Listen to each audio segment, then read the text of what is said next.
ভাই একটু এদিকে আসবেন। আপনার নাম কি?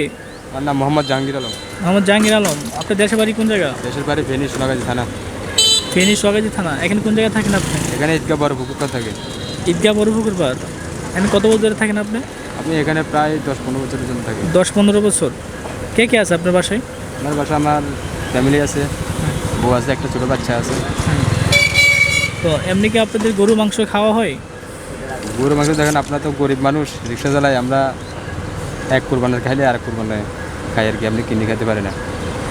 তো বিয়ার দেখতে পাচ্ছেন যে উনি বলতেছে যে বছরে শুধু একবারই গরু গোস্ত খাইতে পারে বা যখন কোরবানি ঈদ হয় তখন।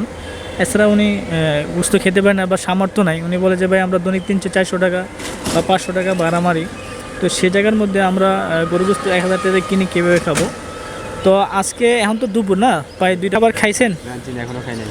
তো আমাদের এই বিলাল ফাউন্ডেশন তরফ থেকে আমরা আজকে আপনাকে দুপুরে খাবার দিচ্ছি। তো আপনি গরু গোস্ত, তো এটা আপনি তৃপ্তি সহকারে খাবেন। ধরেন আপনি খাবারটা নেন, তো হাতে লোন, ওনাকে পানি বোতলটা দাও।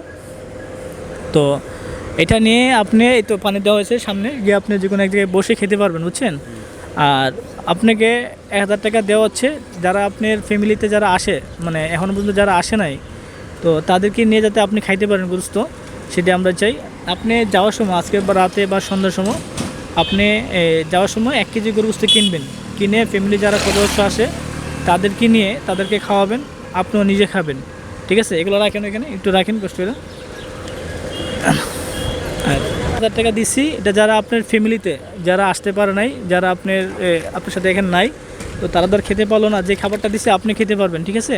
তো যে 1000 টাকা দিচ্ছে 1 কেজি গরু গোস্ত নিয়ে যারা আসতে পারে নাই তাদের ফ্যামিলির সবাইকে নিয়ে খাবেন আর আমার জন্য দোয়া করবেন। ঠিক আছে? তো ঠিক আছে, চলে যান, ভালো থাকেন।